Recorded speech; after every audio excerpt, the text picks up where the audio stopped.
I am 200 kilometers north of the Arctic Circle on an 11-day solo expedition. I'm here to traverse, chart, and paddle the Arctic canyons of Tuktut Nogait.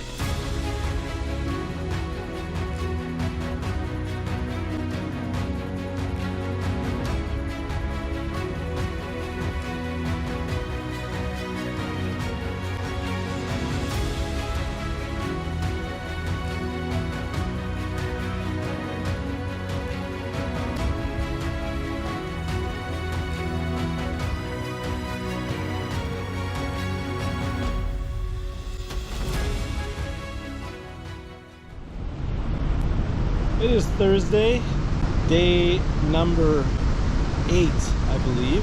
Today we're paddling the 4th canyon. This is the last and final stretch of canyon. It's a little bit long. I think it's 19 kilometers long. It is the steepest part of the canyon. Maybe a little bit more cautious in this canyon because there is no rescue. The park just doesn't have the resources to pull somebody out of the canyons. The canyons are 700-800 feet high. You can't walk down them. You need to rappel. Say goodbye to Laurentier Falls.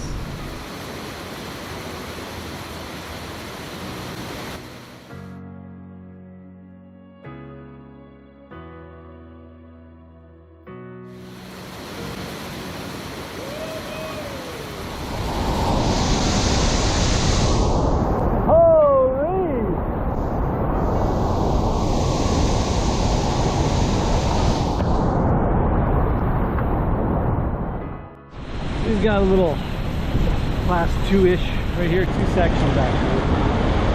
And there's like a class 4 right after that we're going to portage. It's a little bit of a tricky section I don't really love.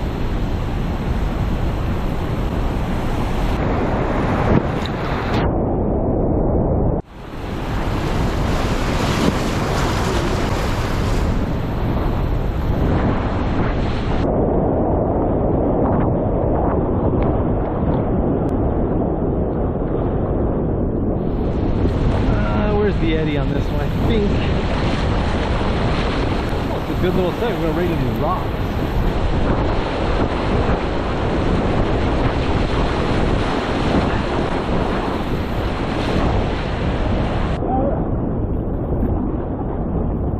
I'm going to hop on the right hand side over here. It's a little easier. Ferry across.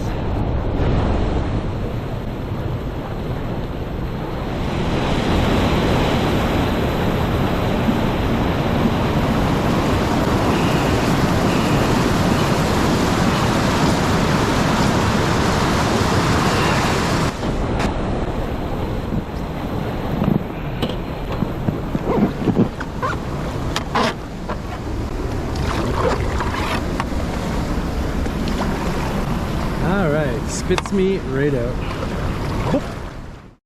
Just a lot of rocks. Now I gotta walk this one too. So we've got back to back class 4s. So there's a couple of them that have some lines that I might be able to do, but honestly, consecutive, it's just like 7 days into the trip.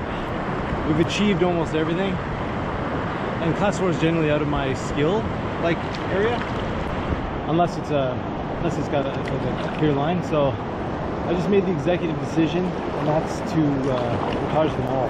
So it's probably the next half kilometer. I'm gonna float in between them here and there, like if there's some little stuff, but you know, the river will always be here. No shame in walking.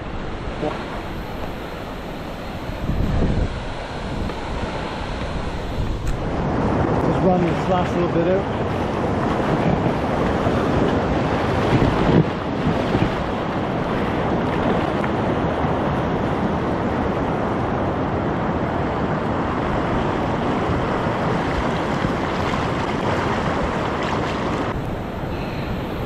You know, these portaging, these rapids.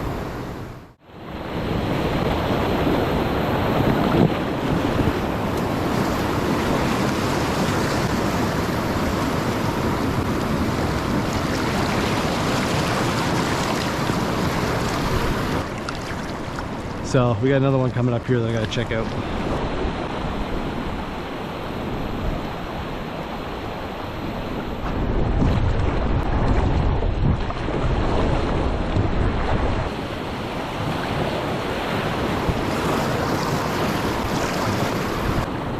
See if we can't pick our way down here.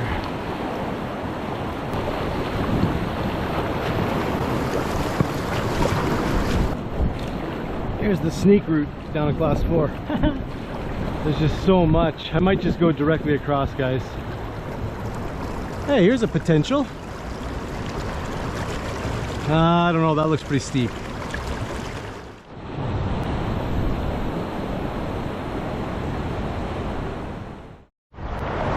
So, I'm gonna play a little bit. What's it called, bumper cars? Just pick our way down this little class 4 without committing too much, which I think we might have already. We gotta start the eddying process.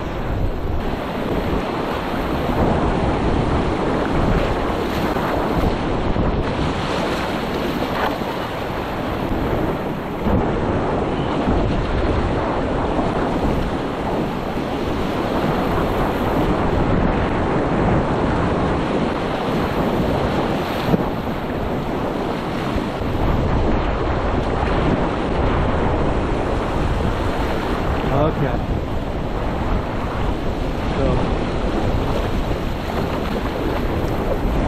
starting to pick up a little bit and get a bit rocky. Let's eddy out over here.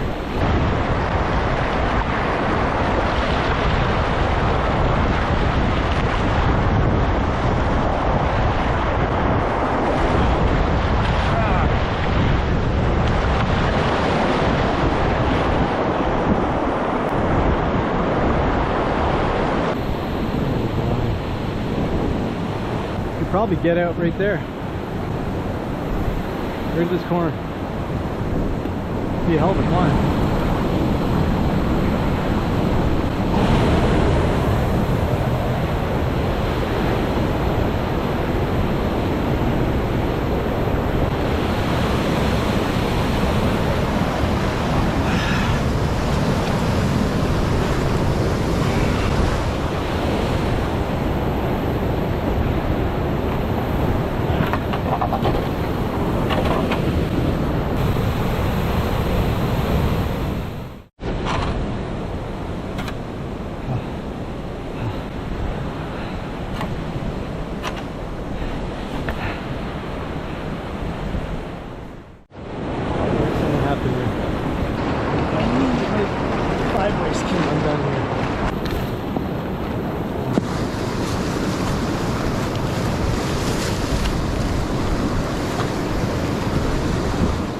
Alright, let's run this shit out.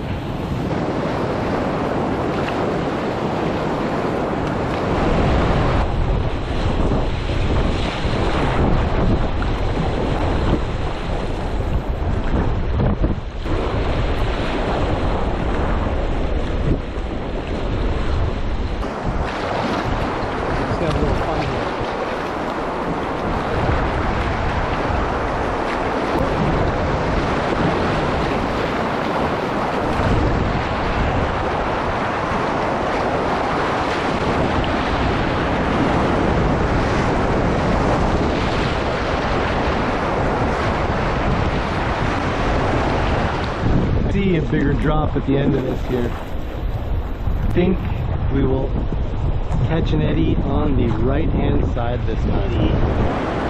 Right there. Catch.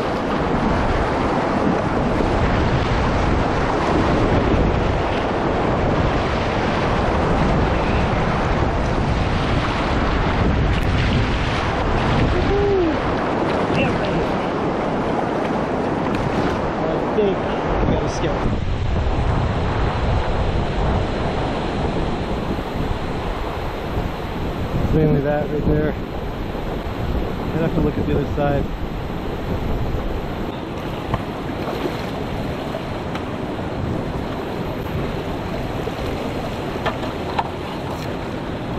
That's the water.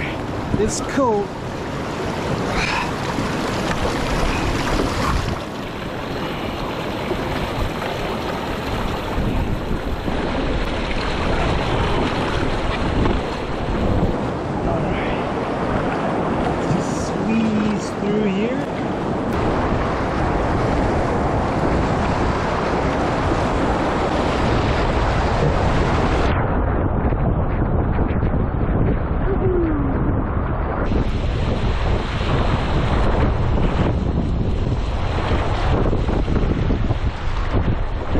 Oh man, look at this canyon. Jesus, looks like Jurassic Park.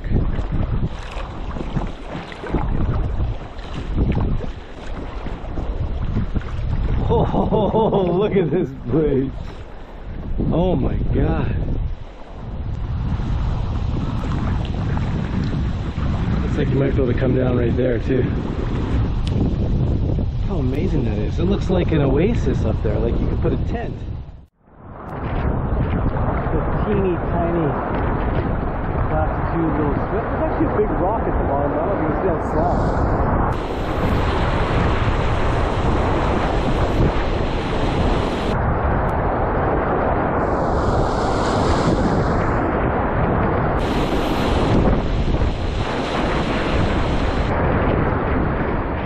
Probably gonna have to grab a little eddy just to make sure we don't die. Safety might be here. Oh, there's a bird. Very long class 2. I can't see all the way around the corner, but there's an eddy right after that big rock right there, which will let me scout that, make sure there's not a huge drop or anything.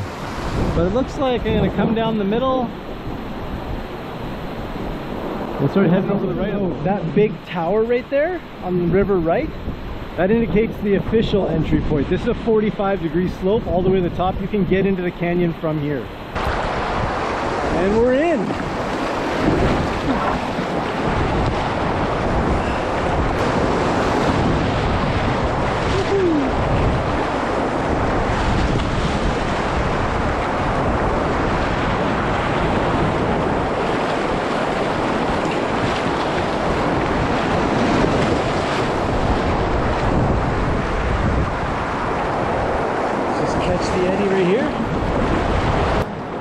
Facing a position where we just need to avoid rocks. Run the tongues, really.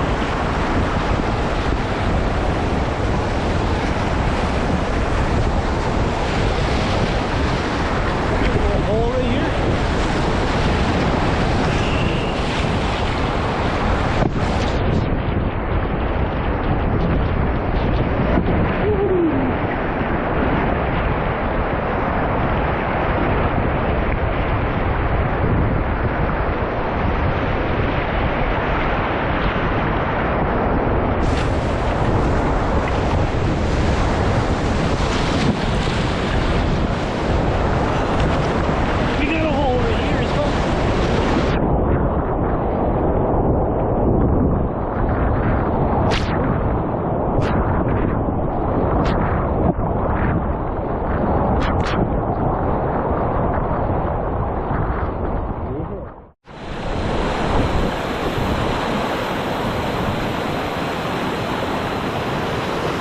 Class 2-ish, I'd say. Class 2 plus. It's probably a class 2 plus, I'd say. Just gotta ferry out over here to get the light.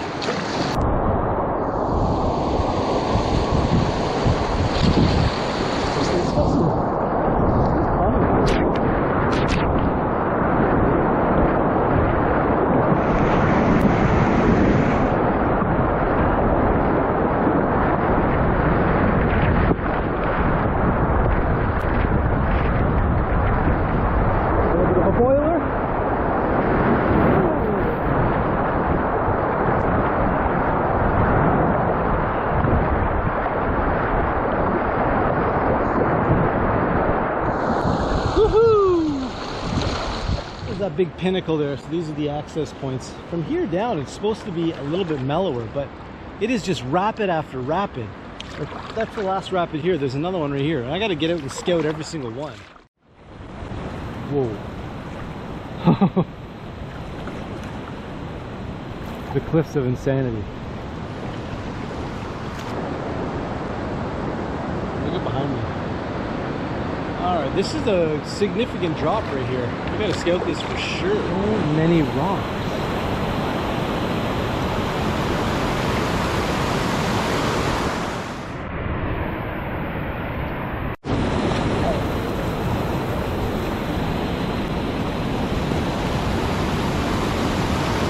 Oh, it would have been a good shoot. You know, that's probably the best location. I think that's the one.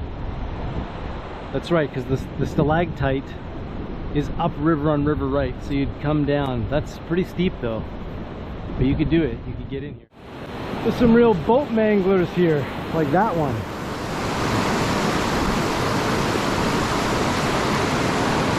Let's take a look down there. All right, looks like a solid class 2 plus. Just gonna hit the straight line.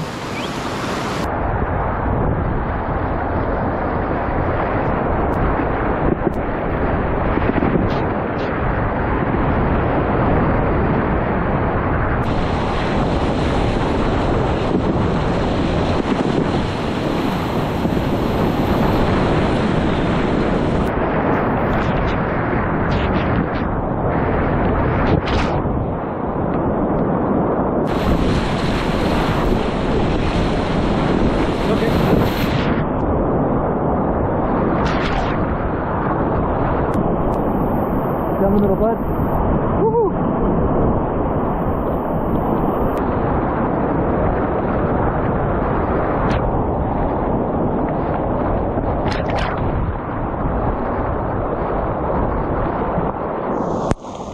I don't know if that's a class 2, but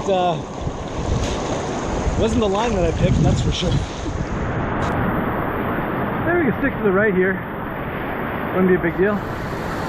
Seems like the more left you go, the more business there is. We've got a couple holes to deal with. A little bit of a technical line.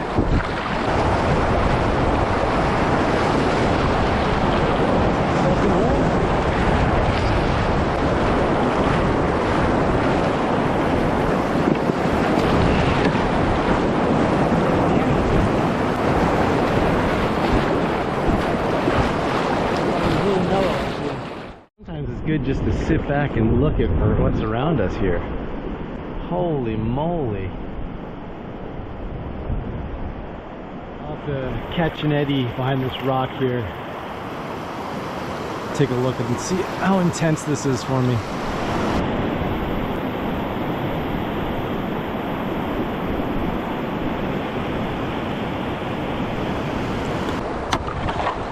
Stuck on some rocks. Straight shot. A couple things we gotta look out for. Watch this. I end up dying here. I shouldn't say that. I end up flipping. Right, there's a big one right here. Just a small.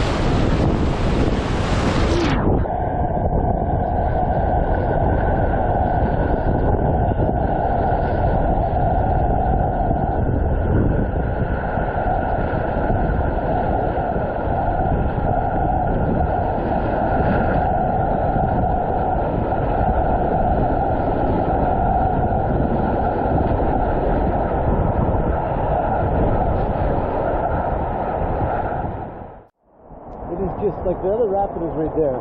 This is how far apart they're probably 50 meters apart. And I don't know how many we've done today, but a lot. It's almost tiring.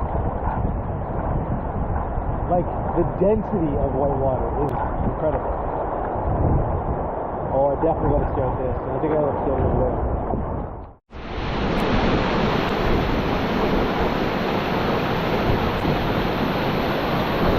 River left until we find the tongue.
This one's just a tad gnarly for me, ain't gonna lie.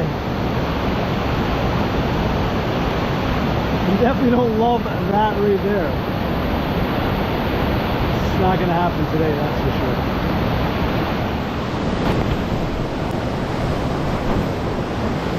Oh, that is rowdy. That's rowdy there. But still, oh, yeah, rowdy.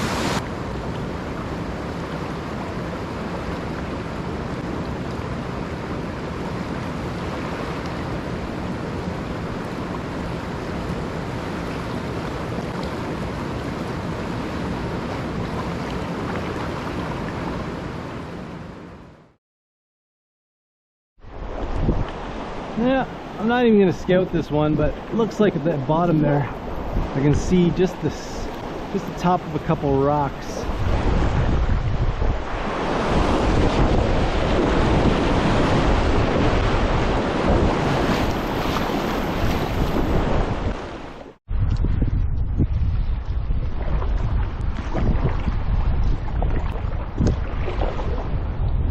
My God. Look at this place. I think just a boat scout will do it for this one. Stick to the right, hard left, or what?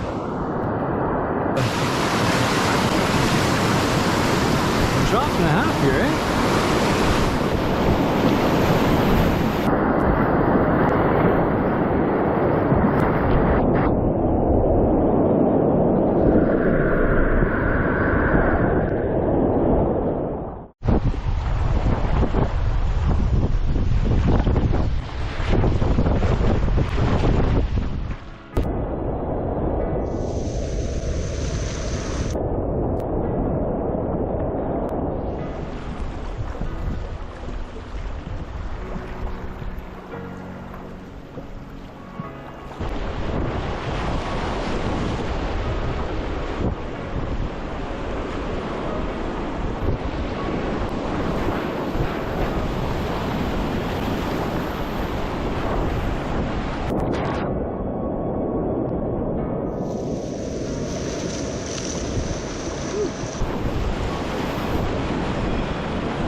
This is what we're doing.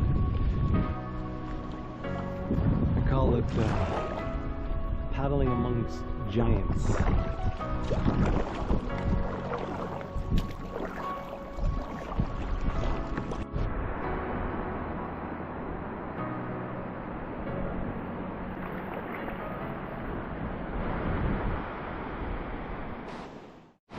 Alright, solid class 2, really nothing to it.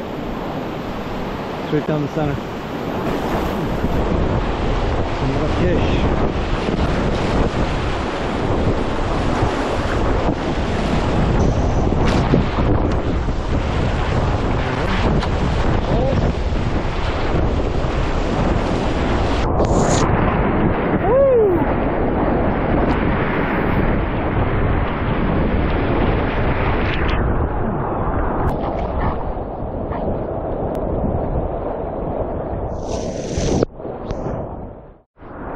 Fun little class 2, the wave train.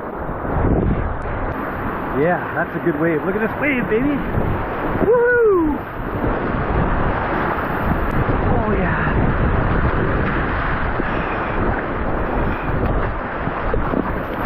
Woo-hoo-hoo!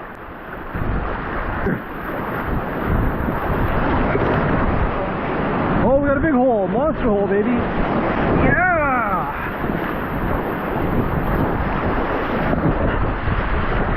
Good. I love that stuff. That's easy and fun.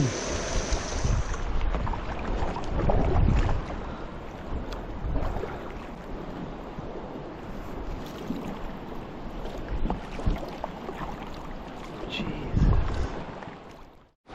Just gonna work my way up to this little eddy. It's very shallow here.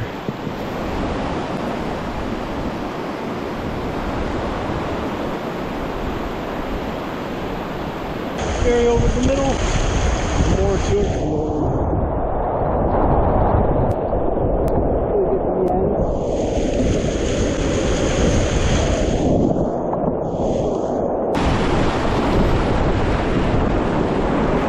go. Nice wave train here.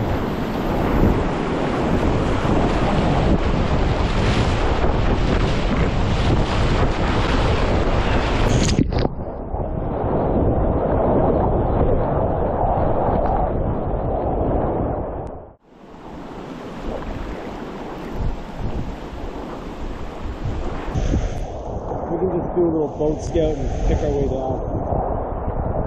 There's really not much of a drop.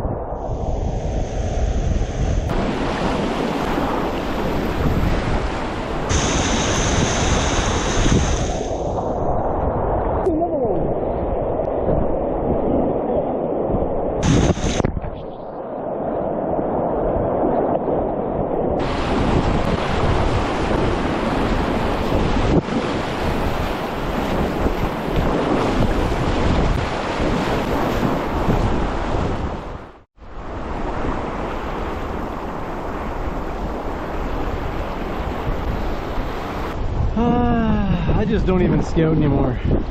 I just cross my fingers. Just kidding. If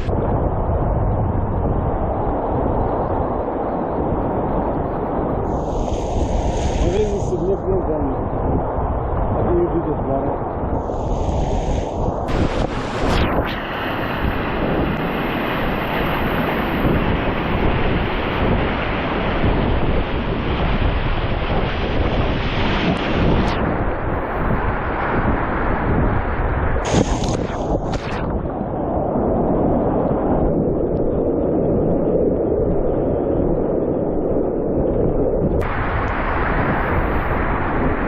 Hole right here.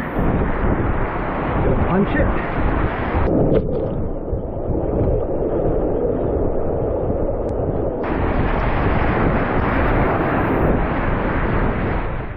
It's actually not a bad campsite right there. The only thing you have to be careful of is rock fall.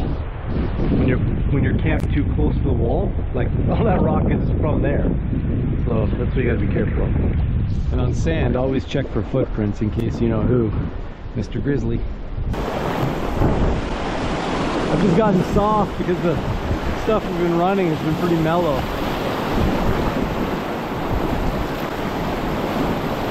Basically, it's just rock awareness.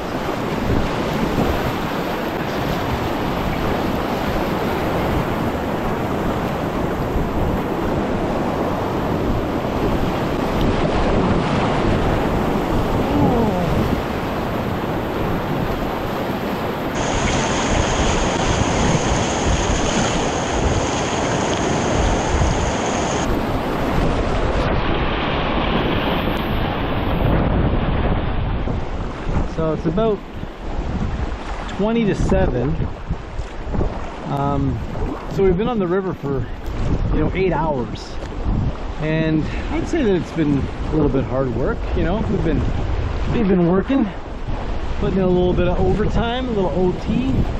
My arms are tired. Guys. My legs are getting a little crampy. We're still running the. Oh, here's a good one. Ready?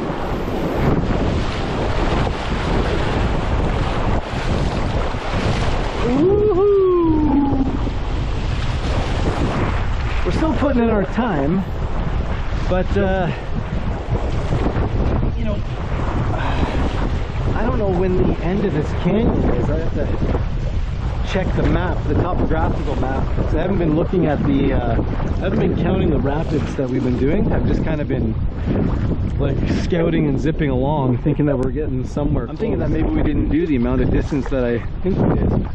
And we're probably, I don't know, like 6 hours from ending the canyon, which means I got to camp in here somewhere. So let's give it another hour before we make that decision, because then I gotta pull up the maps and actually look where we are.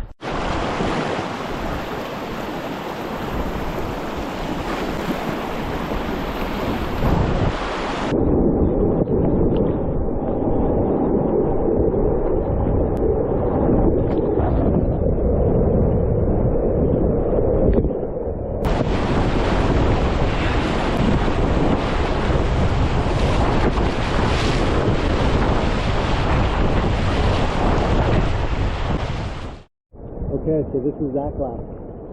We just got here. I was wondering where the canyon was, to be honest.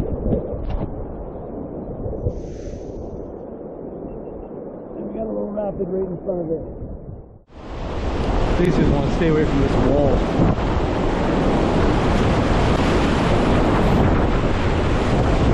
Oh, it's gonna be close.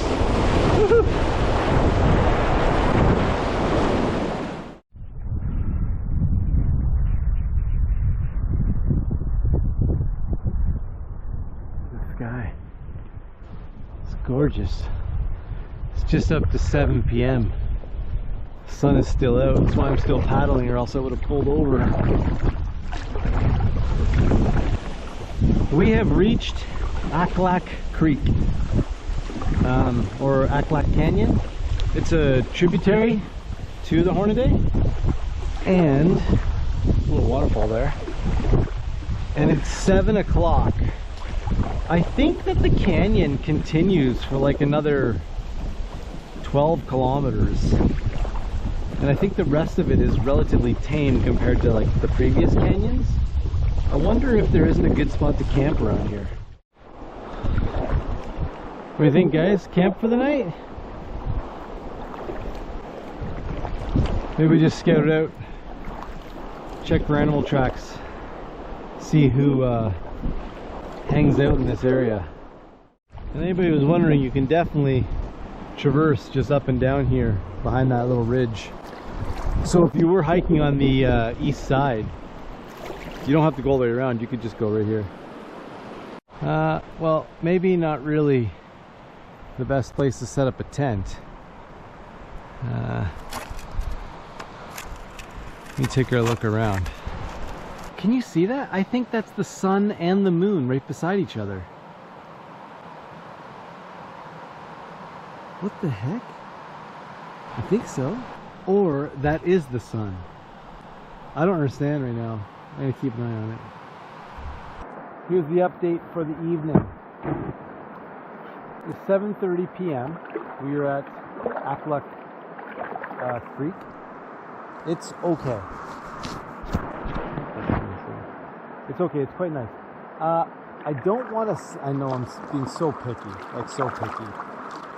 There's really not a place to put the tent other than on something that's like super soft sand.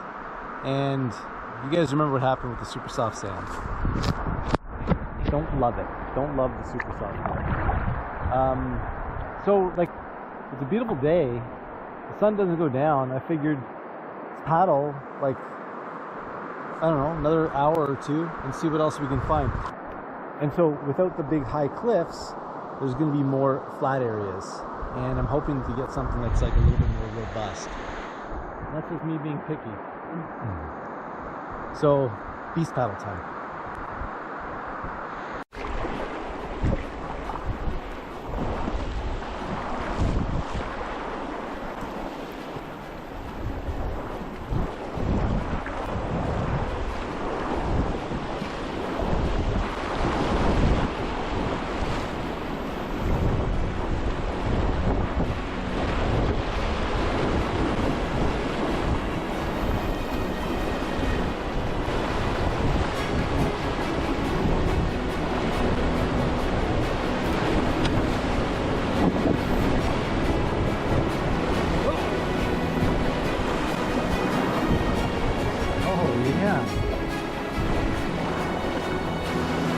Well, I probably could have scouted this just a tad.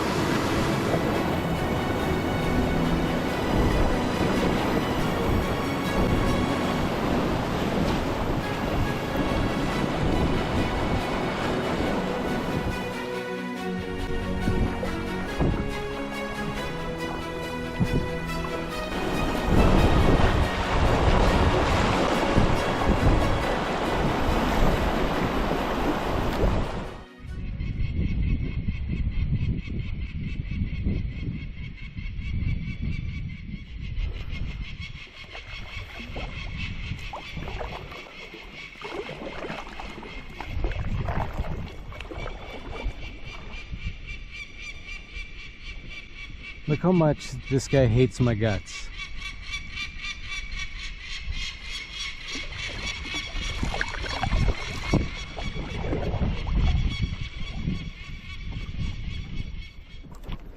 I'm leaving. I'm leaving. I'm leaving.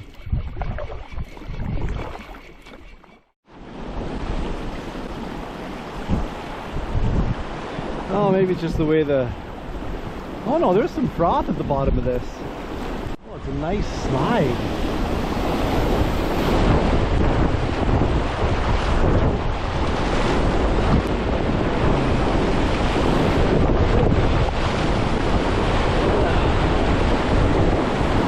Okay. It's gonna be big. There's the horse, buddy.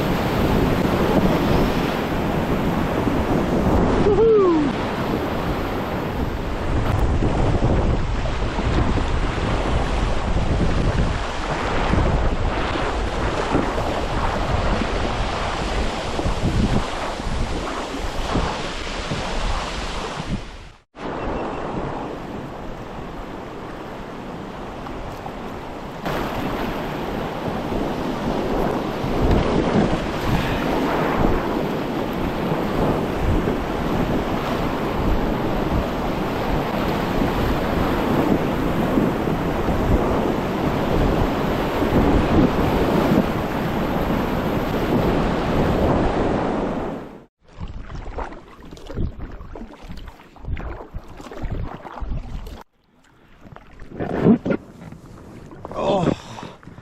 My back.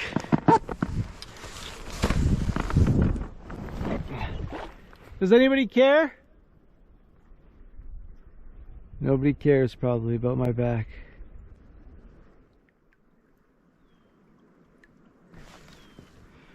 $8:45.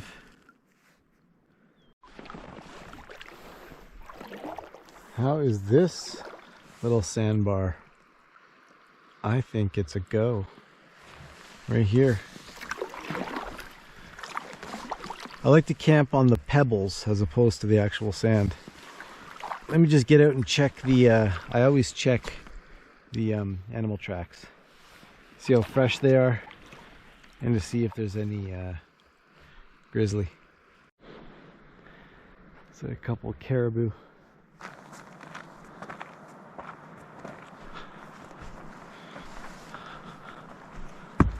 That's about it.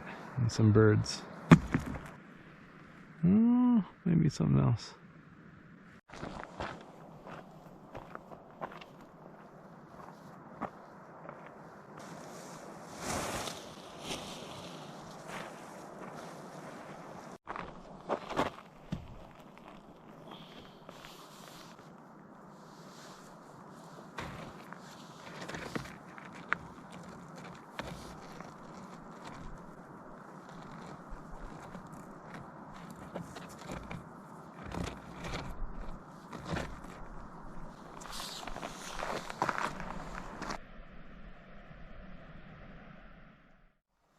Probably one of the nicest nights that we've had. We will finish the lower section of the third canyon tomorrow. And then we're about 45 kilometers to the Arctic Ocean and then another 20 back to Pawlatuck. So we've got some work. We've got some work to do. Probably take, I'd imagine, 3 more days after today. Being out here is awesome.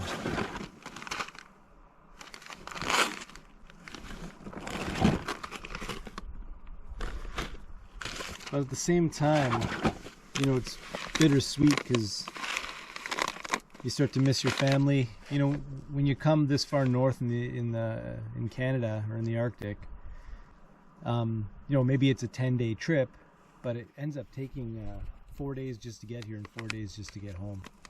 So, you know, you're gone for 2.5, 3 weeks. And then when you're actually on the trip, there's very little communication. I've got my Garmin Mini with me. But, you know, you're sending like little tweets basically back and forth, and it's really hard to actually text. So just a text a day, letting everyone know I'm okay.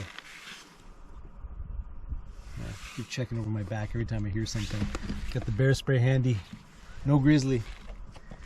Yeah, so anyway, it'll be good to get home, see the family, see the wife, have a beer, have a pizza. You know, but at the same time pretty lucky to come. I actually wasn't even sure I was going to be able to come on this trip. I don't know if I ever told everybody, but I had a really tough year last year and this year, to be honest, both years. Last year I was supposed to come here. I actually had all my flights booked, I had my permits, everything ready to go, and I was leaving on like a Sunday, and it was Friday, so 2 days before my flight. And my mom had been a bit sick. There's a little bit more to it than that, but I'll keep it at that. And she went in for a biopsy on her brain, actually. And she was diagnosed with terminal glioblastoma, which is a really aggressive brain cancer.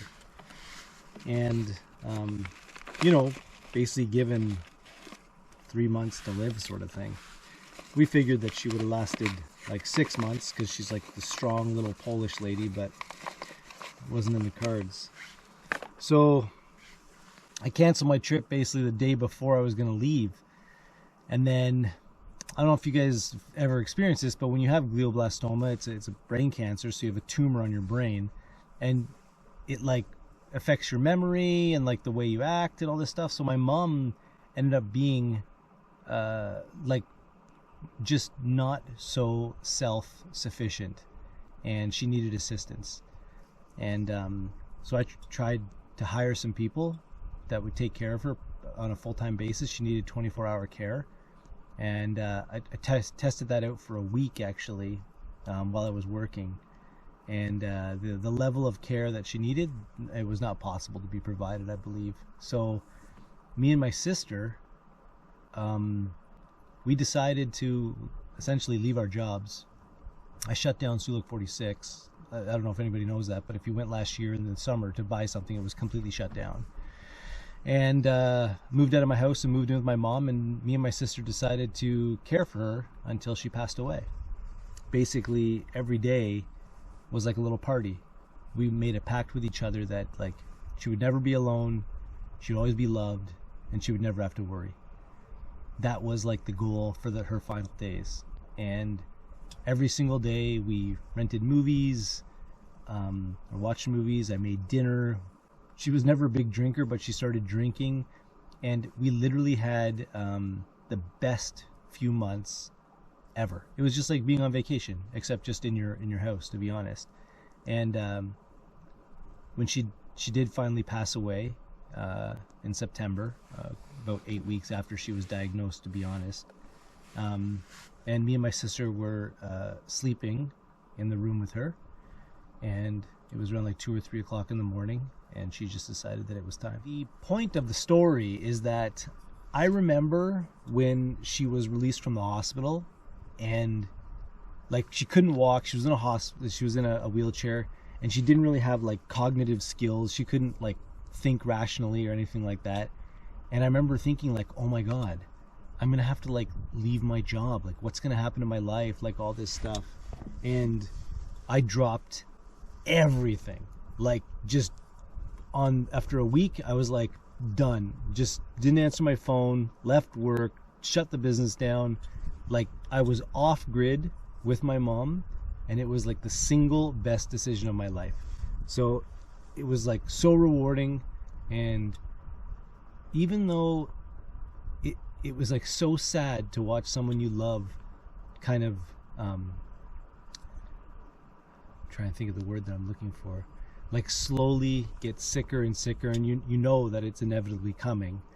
But at the same time, I'm kind of happy and proud, I guess, of me and my sister, because like if I'm gonna go out like that, at least your last 2 months are just like a bang, man. Every single day, party, every single day. And when I say party, like, you know, it's a 77-year-old woman. We're not like partying. We're just like having fun and laughing. So if you get a chance to take care of your mom or your dad or someone you love, just do it, man. Don't worry about anything else. Put everything on the back burner, because it don't matter. So postponed the trip. That was kind of a long story. I don't even know if I'll leave that in the video. I have no idea what's happening right now. But postponed the trip until this year. And then about 8 weeks ago, actually. Yeah, 8 or 9 weeks ago now. I was up at Agua Canyon in northern Ontario kayaking, or well, packrafting the canyon.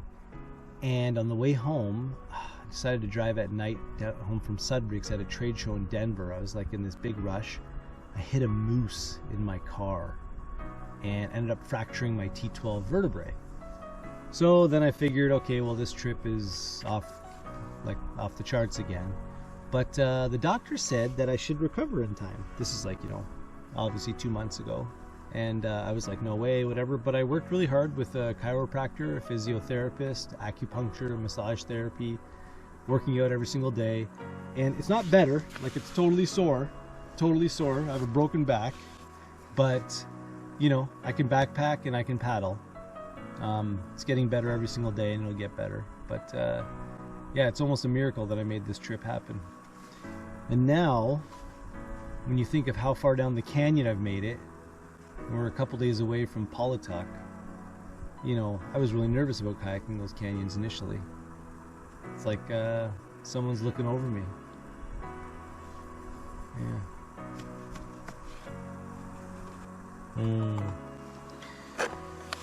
It's chicken and rice, or rice and chicken tonight.